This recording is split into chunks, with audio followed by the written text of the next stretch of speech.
This isn't the first time Abu Dib and his family of 10 are fleeing a Syrian regime offensive. In 2016, fighting forced them to leave their home on the outskirts of Damascus. They headed north to Idlib province. We settled here in Ariha, and a few days ago, the jets came and hit our home.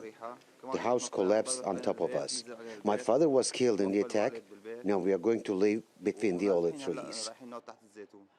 Abu Dib is one of many thousands of Syrians displaced multiple times during the war. He's also become one of the million people who've been displaced in northwest Syria since April.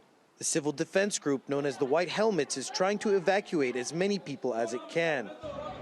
The situation is worse than you can imagine. The number of people fleeing is huge, more than we or anyone else can handle. We can't keep up with the number of people who want to leave. Look around you. The situation is very bad, and there is nothing better we can do. We are working at full capacity, and it's not enough. There are even other organizations working, and it's still not enough. Abu Dib says the world has forgotten what's happening to people like him in Syria.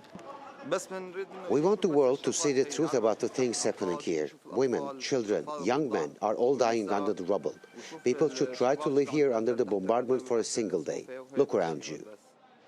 He's packing up what's left of his belongings and heading to a camp for displaced people near the Turkish border.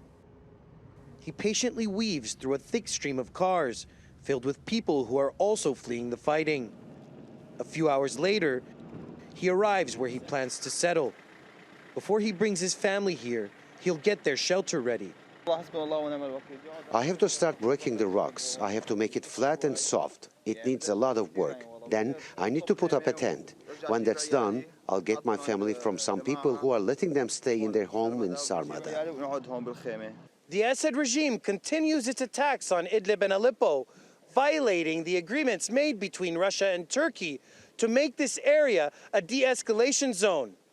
This has caused the largest wave of displacement since the beginning of the Syrian conflict. According to the UN, 80% of the most recently displaced people are women and children. And now they're stranded in northern Syria, having to build their lives from scratch with no clear plan about what to do next.